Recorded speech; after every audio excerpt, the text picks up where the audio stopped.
What does it look like to be a fabulous facilitator? We're talking about that speaker archetype with my guest, Susan Moe, on this episode of the Speaking Your Brand podcast.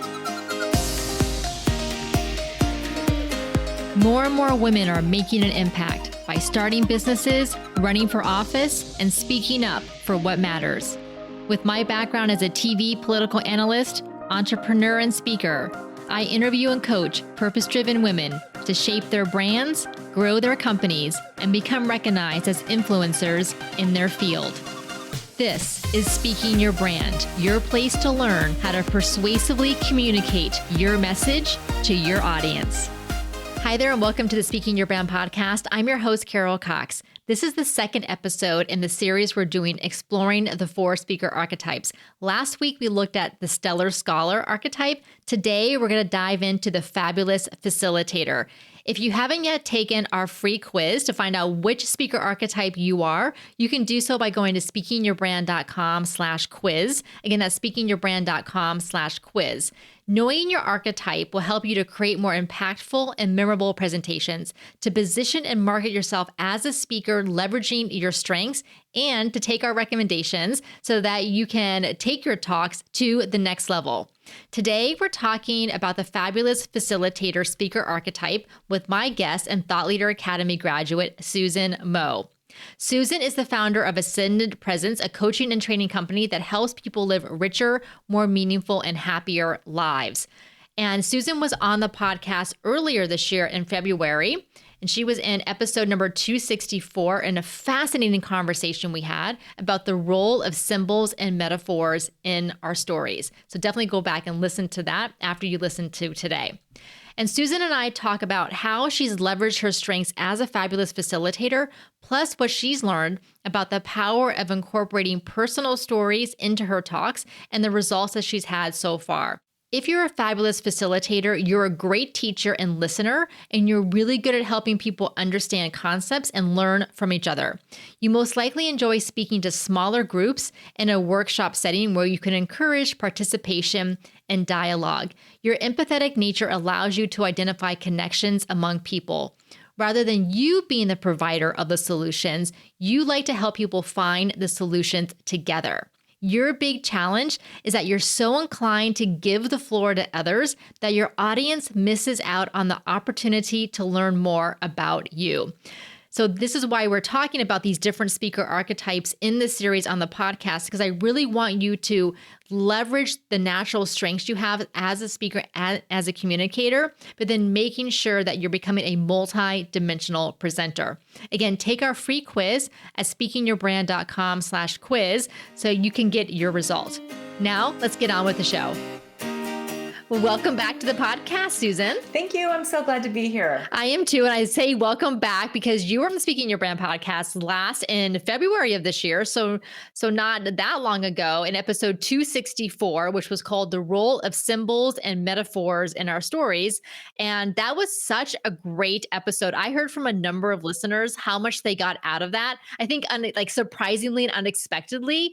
I don't know if they knew what to expect going into an episode titled about the roles and roles and symbols in our stories. And I think they got something very different, but something that they totally appreciated. That's so great to hear. That was a really fun conversation. So for those of you who haven't listened, I'll make sure to include a link in the show notes so you can go back and listen to that after you listen to our conversation today. So today, Susan and I are going to be talking about the speaker archetype result that Susan got when she took our speaker archetype quiz, which was the fabulous facilitator. And I hear from so many women who take the quiz that they're not at all surprised by whatever result that they get. So those 4 different results: stellar scholar, fabulous facilitator, spellbinding storyteller, and provocative performer. There's none that are good, better than any of the other ones. They all have their strengths. And that's the whole point, is like leaning into whatever your natural strengths are, and also then adopting some of the other strengths from some of the other archetypes to be a more well-rounded speaker. That is the goal behind all this. So we're going to dig into the fabulous facilitator here today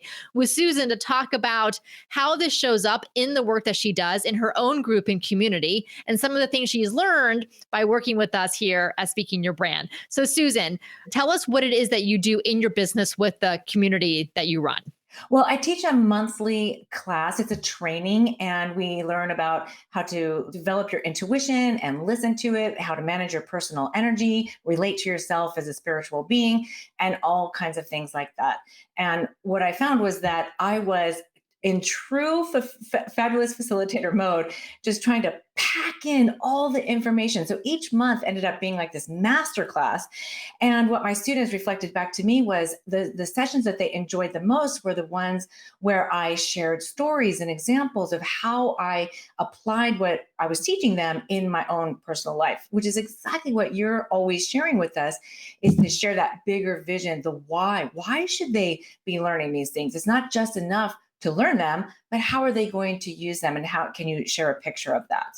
Yes, and Susan, I appreciate that you talk about that. You really want to provide your clients, the community, the group that you host, with a lot of value. With a lot of tangible things that they can learn and then they can use and they can apply, and that's what we all want to do. And I feel like for those of us who have strengths in the facilitator area, we're really good at kind of observing and being in tune kind of with what our audience needs, what they're looking for. That's what facilitators do. Like, we talk, I think in the last episode, Susan, that you were on, about energy management, like understanding your own energy as a speaker, but then also the energy of the audience. And so as facilitators, I feel like we're really good at doing that. But then I feel like also because you probably have this teaching background, whether we, did teaching professionally or just have always enjoyed it. And what do teachers do? They impart knowledge and information to the students, to the people at the other end. But then what is the downside of that? That's right. And one thing, I don't know if you have thought of it like this, but when I was taking the quiz, first of all, it nailed me on the head, and I had some FOMO because I really wanted to be a storyteller. But I do love teaching, because it's so gratifying, right? When you see the people use what you have taught them, and then they have this positive ripple effect. But also, what I noticed was that I love learning. And so I'm drawn to the fabulous facilitator from both sides, from both the student and the teacher. So I'm like locked into that. And to be honest, I think I would have been happy staying as a fabulous facilitator for the rest of my life, were it not for you and the Speaking Your Brand podcast. Because one of the reasons why I joined the Thought Leader Academy was because you're inspiring us to think bigger. And so that's why I did that. And also, I just realized that, you know what, Susan, we don't have the luxury to just teach and learn anymore. And what I mean by that is, like, with our climate crisis, as you mentioned, it's not even a climate crisis now, it's a climate emergency. And just like in our personal lives, when we're in survival mode, we're not going to spend time learning, taking a class about personal growth or marketing or finance. It just doesn't matter. We don't have the bandwidth for that. But in those crisis situations, we need to motivate people to actually act. And that's that vision that you're talking about, the why we need to learn these things. Absolutely. And that's where, for the fabulous facilitator, is that because the facilitators are so good at teaching and listening and helping people learn and kind of, pull together concepts, the other side of that facilitators don't tend to do as much. And you mentioned this earlier, Susan, is sharing your own stories, sharing your own personal stories and lessons. Like, there's almost like a distance between the material that you're teaching and yourself. And that's what teachers do. And like lecturers, professors, they maintain this kind of like professional distance, so to speak, between what they're teaching and themselves. But what we find so much, especially just from learning, just if you think about theories of learning, that when the students, the clients can understand or hear your own personal stories, they actually put themselves in those stories as they're listening to them. And it helps the learning to get absorbed even more so. Absolutely. And this even goes back to our last conversation when we were talking about symbols. The stories paint a picture in our mind's eye. And if you have been to a lot of lectures and presentations and things like that. And I bet you 9 times out of 10, you remember the story. You remember the picture that was painted, not so much the content. Or maybe at least you would be inspired to go back and review what the content was. But it's so easy to remember the bigger vision, the why, that inspirational message. So talk to me a little bit about, as you've been developing this community that you host, how have you found it to be effective to integrate some of your own kind of personal stories and personal lessons? Like tangibly, what has that looked like for you? Well, at the beginning of each session, I say, this is a trusted space, and I will share lots of personal stories. And I also want you to be able to share your stories as well, and trust and that creates this a sense of trust that, yeah, we can let the wall come down and show that vulnerability so that we can make a connection with our audience, and then also just create more of a like what you do with that interactive and not just the sage on a stage kind of a thing where you're really bringing and connecting with the people. So I have found that to be so much more effective and meaningful for both me and the students in my classes. And I like that you mentioned about building this sense of trust. And I have found that whether you're the host of a community or you're a speaker in front of a group of people, that if you are the one who is willing to share a personal story and have that vulnerability first, it creates that vulnerable, trusted space for the other people who are there with you, either in the virtual room or in the in-person room. Because as they say, vulnerability is contagious. But oftentimes as a speaker, you're the leader and you have to go first. Because if you haven't built that trust with your audience, you can't expect them to dig deep and share something that may be vulnerable for them if they're not sure how it's going to be received. Absolutely. And we're all, you talk about energy, we're all walking around with this protective layer around ourselves, like so that we can, operate in this very dynamic world. And so you actually have to do something to help bring that energetic wall down and help people open their hearts and connect. We're all longing for that so much. And it's not just a reverberation from being closed off from the pandemic. This is just the way we are built as human beings, is to connect with other people. But when we have those walls up, and a lot of times that professional student or that perfection, like I have all the answers, that just creates more of a wall and a disconnect between those people that we're actually trying to reach. So, Susan, let's talk a little bit about the speeches, the work that you're doing speaking wise, since having gone through the Thought Leader Academy. So, when you were on the podcast in February, you hadn't started the Thought Leader Academy yet. You started in March and you graduated at the end of June. So, you completed the 4 months with us there. And so, we worked together on your talk as we went through the program. So you originally, I remember you started the Thought Leader Academy and you're like, I have all these different ideas and I'm not sure which direction to go in, which is normal. We all have that because we all have different interests and different passions and different things we want to talk about.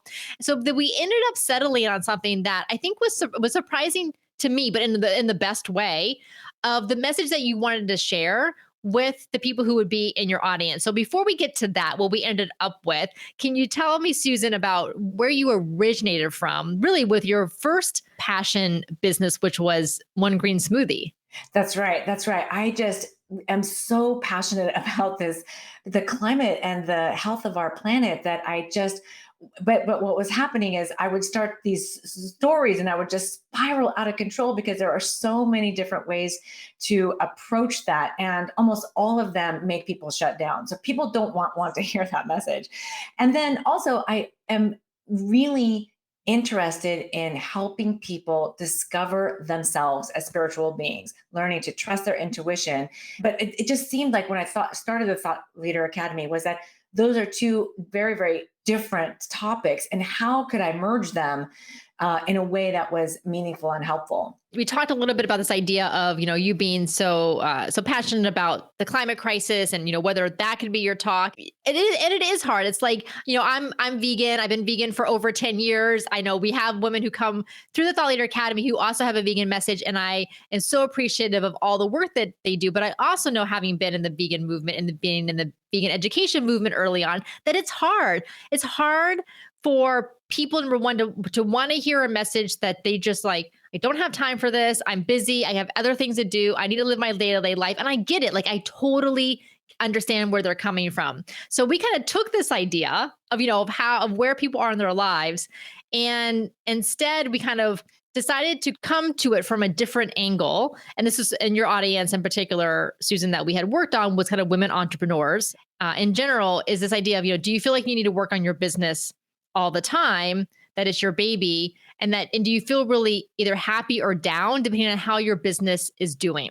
And then you kind of took us on this journey of this idea of like, energy management and understanding our energy and kind of getting out of being enmeshed in our businesses, because that's the struggle that you found yourself in and the very thing that you were passionate about. Exactly. And what happens then is when we get enmeshed with our businesses or any big project or something that we're working on, even a family, is we then don't have the bandwidth to have that bigger perspective, to have that broader consciousness that my actions, impact you and they impact other people. And so if we take our energy back, reclaim it to our own selves, that sort of fills us up, and then we create that bandwidth that we can go out into the world and create the changes that we want to see. Mm. And so I feel like your message, Susan, is such a great example of taking what it is that we care about, but then also recognizing what is it that our audiences care about? What do they need? And kind of aligning our message and our purpose with them as well. When you're talking about energy management, that impacts not only your business, not only yourself, but all of your relationships, whether they're business relationships or your personal relationships. And if there's one thing that is going to knock you off your game, is if you're having a conflict in a personal relationship, that, like nothing else, it's such a distraction, and it just prevents us again from being able to act in the way that we want to be loving and kind and compassionate and care about other people, not just our own little tiny world. I think that's why it's really important to be able to have that awareness of when we have our energy in our business, in our projects, in other people, and to be able to actively be able to call that back and create that separation of identity. This is probably a slightly different kind of definition or take on energy, in addition to what it is that you just described about the energy management between you and another person or a group of people or the audience, is that I have become much more aware, like intentionally aware of my energy levels, either throughout the day or day to day or week to week, kind of depending on what's going on around me, like the type of work that I'm doing. Okay, so like I'm doing this type of work and feels incredibly draining to me, or I'm doing a different type of work and it feels really energizing and supportive to me. So am I like totally going on a different direction when it comes to understanding energy? A little bit, and Okay. that's why this information is so important, because people think that it's the physiology, the physical energy of your body, and what I'm talking about is kind of more of what you alluded to with understanding what your audience needs. So being able to tune into, are they getting low? Are they stressed? Are what's happening energetically with like almost like your inner energy? I think there is a little bit of a distinction, but it's good to also have that awareness of these tasks really drain me, so maybe I'm going to do them first thing and get them over with, or those kinds of things. Okay. Sometimes we get really really amped up when our business is going really well, or if our kid gets into a certain school, or something like that, and then we get kind of low if things are if it feels drudgery. So there's a little bit of an overlap, to be honest. And I recognize that. I definitely like feel that in my business, day to day or week to week, feeling kind of the ups or downs depending on how things are going. And I have been trying to kind of see the silver lining and things. Maybe it does, something doesn't go the way that I had wanted it to, or that I had expected it to, or I maybe didn't hit a certain goal that I had set for myself. And then yes, like if I may be disappointed in that for a moment or so, but then I always stop and say, okay, well, but what is the good out of this? Like, what is okay? So maybe this opportunity didn't come through, but then it makes room for maybe a future opportunity that could come through, or this thing didn't happen, but maybe it's in something else will instead. Oh, I love that question so much. And that's looking for that silver lining or looking for the positive or something. That is a great first step, but it's actually still in the head. Mm, So what we want to do is we want to grab that disappointment. We want to grab that energy wherever it's residing in the body, and then to move it out so that we create some space to bring back in all of those energies that remind us, well, we've been through this before. We know something better is coming, but to actually create the space for that. If we just keep it in the head, very often the energy can kind of get buried in our little bodies. And pretty soon we're like, oh my God, my shoulder hurts, or I have a stomach ache, or something like that. You can't think your way into a better energetic. It's almost like bypassing. You really got to move the energy. oh my gosh, Susan, I feel very seen because I like to say I spend 99% of my life in my head. There you go. Truly, I do. And so when you just said that, I was like, oh, of course, that's exactly what I do. And there's no surprise there. But to your point, yes, like I need to get things out of my head and move them through.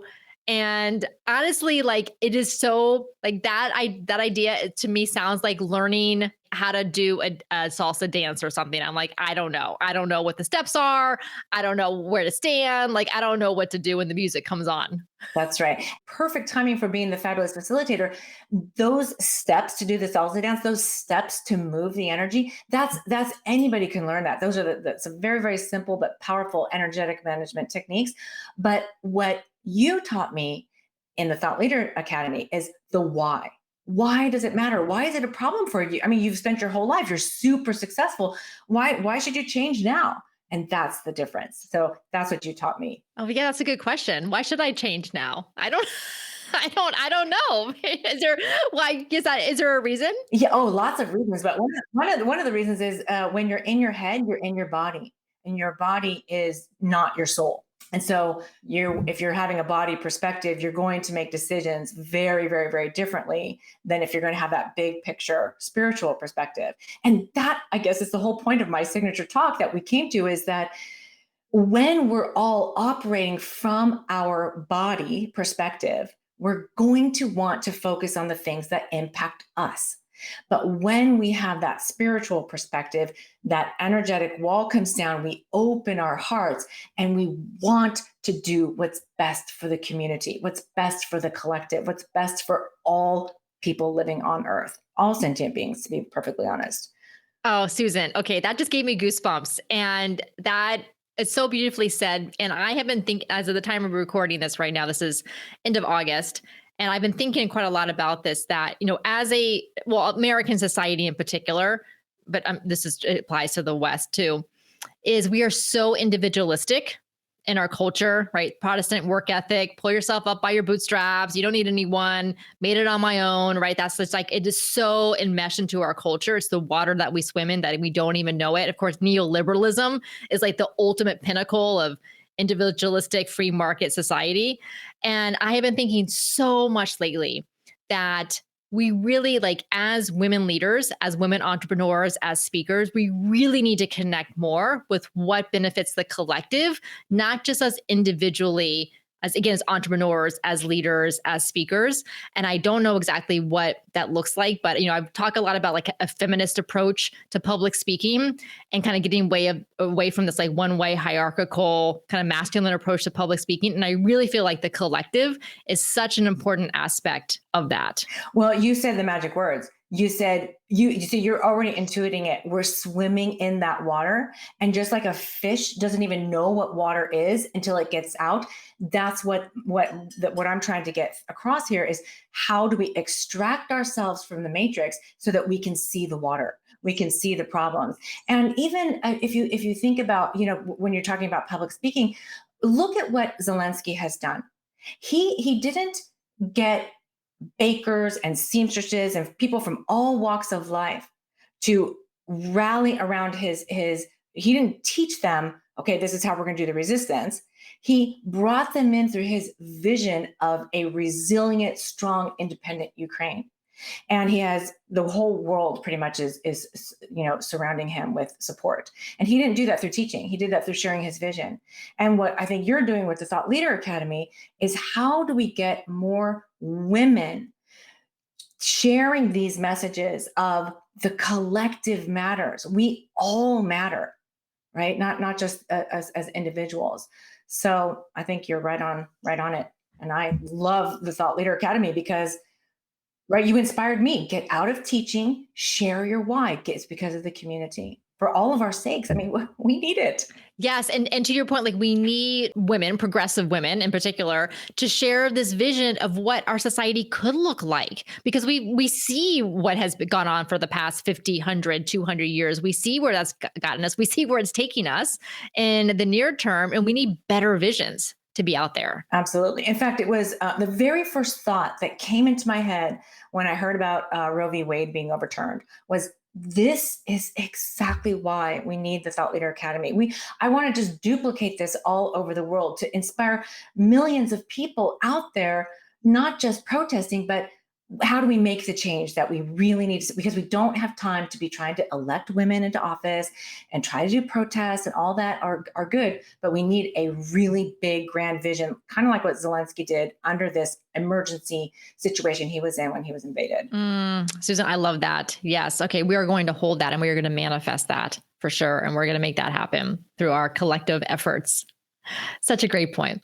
Let me ask you about your experience in the Thought Leader Academy. I mean, you've mentioned a few things, but is there anything else you want to add? Yeah, I think it's important to invest in yourself if you want to be able to have the support and the structure to invest in others. And I think when I talk about we needing more women sharing their vision and their action and creating a catalytic change, I think what's great about the Thought Leader Academy is that you help bring clarity and the support and the structure. So you're not just saying, go and be a cheerleader and go out and do this.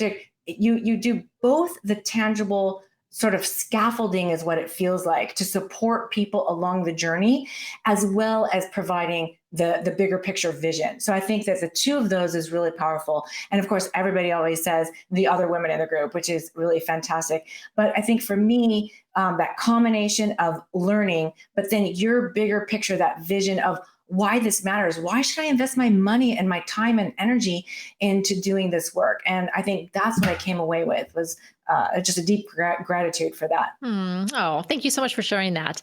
All right, Susan. So our final questions to wrap up is, what is a favorite book that you would recommend? Well, you and I both share a love of reading, and so it's really hard to pick just one. But since your audience really likes to listen to audio, I would recommend All We Can Save. It's an anthology of short essays and poems by 60 women leaders in the climate movement. And the book itself is fantastic, but it's narrated by actresses such as Julia Louis-Dreyfus and Jane Fonda and Janet Mock, among others. So it's just such a great book for young and old and women and men, everybody. I really recommend that one. Oh, okay. I'm looking for a good audio book, so I will definitely check that one out. Thank you so much, Susan. And favorite TED Talk? So again, as much as I live, breathe all things metaphysics and spirituality, I'm also passionate about this health of our home, our earth. So my favorite woman TED Talk is by Greta Thunberg from Sweden. And I love this one because she was just 16 years old, and it was before she had stepped into the leader she has become today. So she's so nervous, and yet incredibly courageous to speak with absolute blistering honesty about how our leaders have failed us in our climate emergency. And what's interesting is that this speech has been viewed more than 3 million times, and it helped her galvanize millions of young people around the world to protest this lack of action by our political leaders. And you, Carol, always say that one person's voice can make a difference. And this TED Talk is proof, because the very next year after she gave this speech, Greta was named Time Person of the Year. Public speaking matters, and it can make a huge impact. Absolutely. Yes. Oh, love that, Susan. Thank you. And what a great description of how that has impacted the movement. All right. And favorite quote? One of my favorites is this one, and it says, it's one of the popular ones by Maya Angelou: do the best you can until you know better. And then when you know better, do better. And I like this quote because it reminds us that most of us are doing the best that we can with the education and experience that we have at the time. But if we lean into broadening our consciousness and seeing that bigger picture, then it behooves us to update our behaviors and our thoughts and beliefs rather than just default to, well, that's the way it's always done it, or that's just the way it is. That's just lazy. And Maya, she's beseeching us to get out of our comfort zone, lean into learning new things, and then to level up those thoughts and behaviors. And we as individuals need to grow before we can have any hope that our society will grow up to the maturity level where we need it to be, where we want to take care of one another rather than compete with one another. So I would love listeners to find out where they can best connect with you, and tell them also, in addition to the community, you also do one-on-one work. Yes. So I teach the monthly training, which is a practicum. It's really hands-on and experiential. But I also do one-on-one clairvoyant or psychic readings for people, and coaching, which is just really energetic coaching for life changes. Is really the sweet spot there. So, and I have a newsletter and this a free community where we have a book club talking about really meaningful things. So lots happening, and you can find everything at ascendedpresence.com. And if anyone is interested in learning more about how to increase presence, which is one of the ways that you increase your intuition, there's a 5-day guide on my website that's free that people can log in and get, just some very practical, easy but powerful tips and tricks on how to increase their presence and their intuition. Fantastic. So ascendedpresence.com, make sure you all go there.